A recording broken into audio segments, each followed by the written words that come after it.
born? Here. I was born in Mukilteo, 1920, and having my and my mother's sisters, there were four of them, we call them the Four Sisters.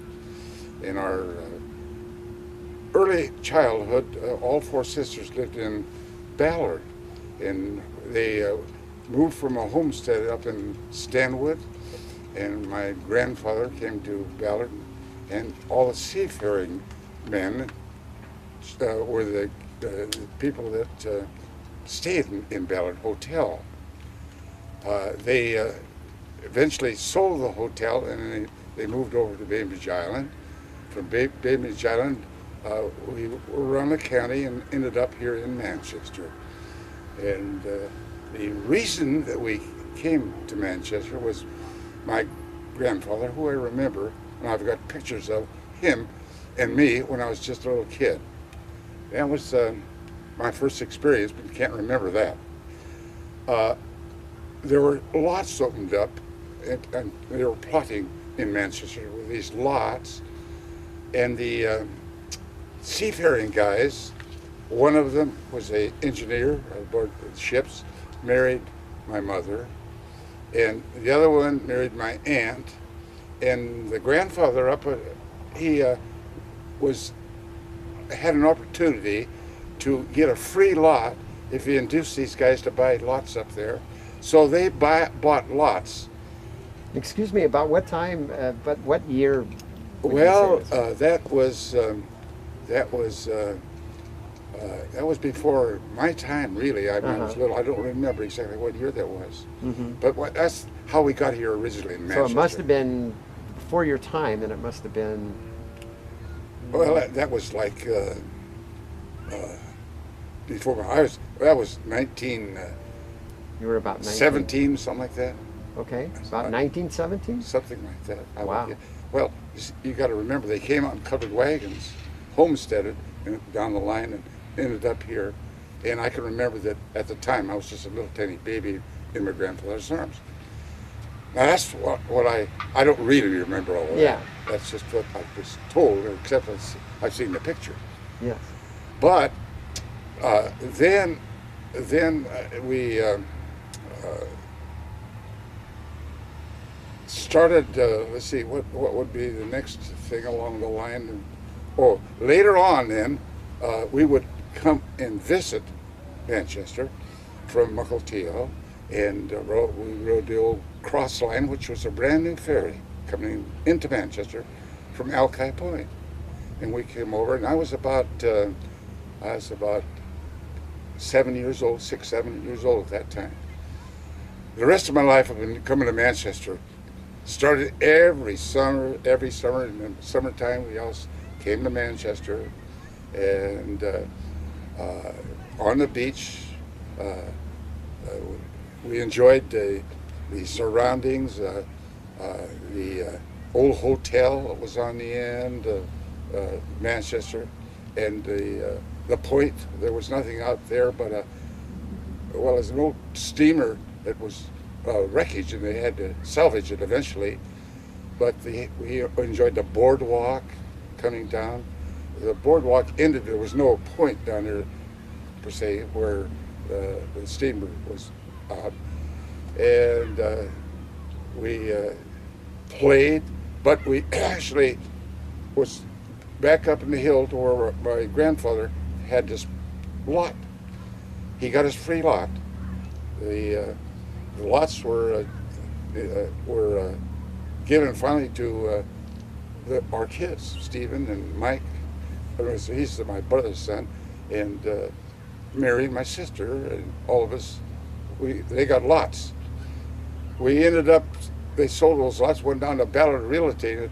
I'm jumping ahead a little bit here, but I just kind of wanted to get that Ballard Realty in there. That was your father.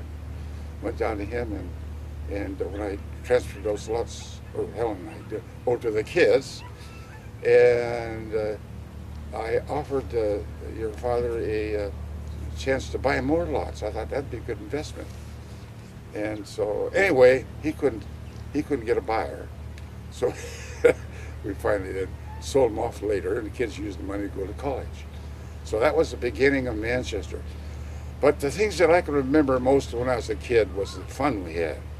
And one was Reuter's store down there. That was the main store down by the old ferry dock. I remember standing on the dock on a Sunday afternoon, and the Model T Fords lined up all the way up the hill, and we would entertain ourselves by jumping over the side for money. They would throw pennies, nickels, money into the water. I got the secret on how to catch that money at that time, and that was, don't let it hit the bottom. Dive under the money as it wiggles down. You know, it goes back and forth, and you can pick it right off the water. Anyway, then we had at those days it was party beach, fires all over the place, and around the 4th of July there would be dozens of fires right on the beach, and as kids I would go to my cousins Roy and Joe, and we would play on the beach in the sand and crawl under the boardwalk, and it was just a lot of fun. And when you speak of Roy, you mean Roy Daniels? Roy Daniels, that's my cousin, yes. And he's right next door here? Right next door right now. We're living on the old Daniels estate, you might say. The Daniels took over this estate, or this estate area, and if you talk to Roy, you'll get a whole picture there. I'm not sure what's going on with that. But. By the way, we're 2 doors north of Daniels Loop, the north end of Daniels Right. Loop right now. Yeah, right, yeah. We're 2 doors north of that. Yeah. And it's a private driveway. It's Yes. not off of Daniels Loop. Yeah, yeah, from the beach down. Mm-hmm. There was a road we came right through here, or was supposed to come through, and that was a part of the Daniels family, and they decided not to put the road through, and so we punched in from the side and came down the gravel road on the main highway there, Beach Drive. I can remember playing in a little miniature golf course. Do you remember that, Bob? Oh no, Right. you wouldn't remember that. You're not old enough. Well, next door there's been a golf course for years, but Well, on the Soyette property. Yes, true. And Oh, part of the actually- holes are on yours, I think. Oh yeah, that was just a homegrown, golf course.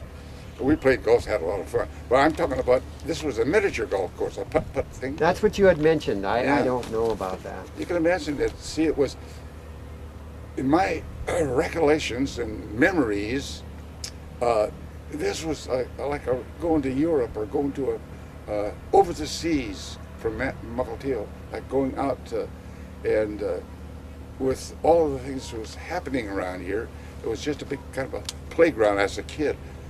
We'd play golf, we'd, crawl under the boardwalk and watch the people walk over us, look through the cracks, Oh. all kinds of crazy little things as kids. But then later on, well, of course, I got married to Georgia Peach, came up here and lived and raised 2 boys, Helen and I, and experienced a lot of the same things then, but a lot of changes. It still is a nice, pleasant area, a lot of fun still, but in the old days it was like a resort. Very interesting. Very interesting. I've heard a lot about it. I understand that you're saying that there's beach fires all along here, along the boardwalk. I would guess, yes. That was And that boardwalk was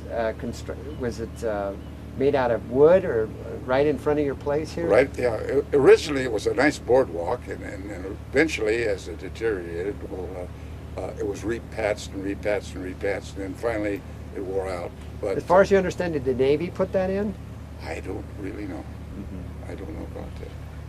I understand that it was placed there so the service personnel could get from the oil dock to the taverns and things, the stores and things. There wasn't down anybody down there to come down the walk. That was just for the people on the beach. Oh, it was? Yeah, Okay. yeah. There wasn't any naval station down there at that time. It was actually wild. We used to go down there and picnic on the point, right off to the point down there. There was no houses. I wasn't aware of that. Yeah. I thought the boardwalk was there after the Do, Navy. do you remember that wreckage that was there, the derelict that they put in there to try to burn and never ignited it? It was steel and all kinds of stuff, hardwoods, and it's just laid there for years. And we used to play around that as kids. Wow. It was like going to Never Land when you're a young kid. You know? Yes, I guess so. What do you like most about living here in Manchester? Well, it's the community, and it's the people around, and the fact that we've got lots of relations around here, and memories, and my kids even love it. They still love it. I'm sure they do. We put two of the cabins. My brother came over and took over, bought it from the Daniels, one of the cabins. There was Caraway cabins, and they had their set of cabins that they were going to build a dance hall. This is a story that he told me, and they eventually a storm came in and knocked it down, so they took the materials and built cabins, and that's where we stayed in these old cabins.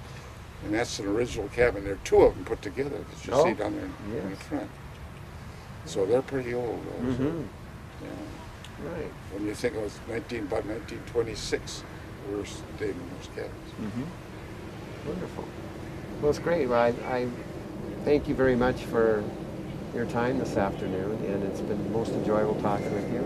Well, that's good. I appreciate you coming. All right. Thank you.